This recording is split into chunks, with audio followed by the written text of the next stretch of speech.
দেখুন, কখনো কখনো কোন ঘটনা আপনাকে কিভাবে প্রভাবিত করবে আপনি কিছুই বলতে পারেন না। আপনাদেরকে অনেক আগে আমি একটা গল্প বলেছিলাম আমি কিভাবে সিগারেট ছেড়েছি। আমার ছেলে যেভাবে সিগারেট মুখে দিয়ে এসে বলেছিল 1.5 বছরের বাচ্চাটা 1.5-2 বছরের বাচ্চাটা যে ও বাবা হয়েছে আমাকে দেখে। কিন্তু এরকম আমি না, আরো অনেক মানুষ এভাবে সিগারেট ছেড়ে দিয়েছেন। ফজলুল কাদের সিদ্দিকী সাহেব ৭৯ বছর বয়স, প্রচুর সিগারেট খেতেন।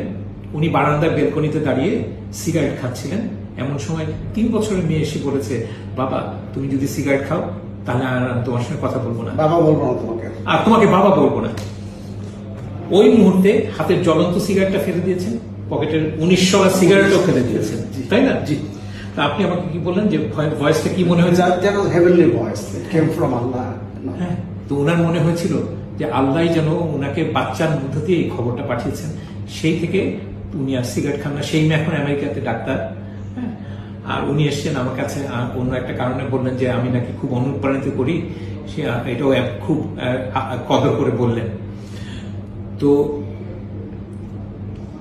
আপনারা যে যেখানেই পারেন, যে কোনো অনুপ্রেরণা দিয়ে হলেও পারেন, সিগারেটটা ছেড়ে অবশ্যই এটা ছেড়ে দিতে হবে। ধন্যবাদ, থ্যাংক ইউ।